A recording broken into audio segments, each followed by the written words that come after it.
अस्सलामु अलैकुम वरहमतुल्लाह वबरकातुहु।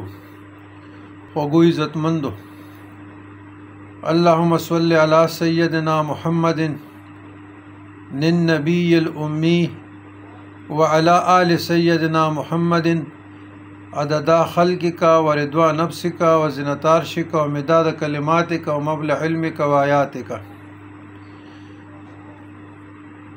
د ځان د بخښنې دپاره، د مور او پلار د بخښنې دپاره، بخشش مغفرت دپاره، او د ټولو مسلمانانو، مؤمنینو، مؤمناتو، مسلمینو، مسلمانو دپاره که څوک دا غواړي چې زما تنګدستي ختمه شي، مفلسي ختمه شي، او د لاعلاجو د ناکاره د لویو بیمارونو خدای پاک ما په امان کړي، مقدمات مې ختم شي، حاجتونه مې پوره شي، او زما سوال یا سوالونه الله تعالی قبول کړي او په ما باندې رحم وکړي او کرم وکړي.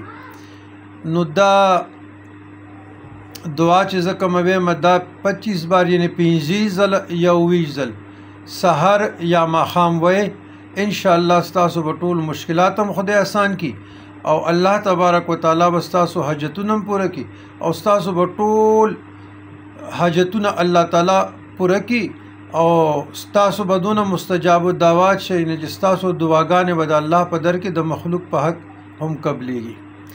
اللهم اغفر لي ولوالدي، اللهم اغفر لي ولوالدي وللمؤمنين والمؤمنات والمسلمين والمسلمات الأحياء منهم والأموات.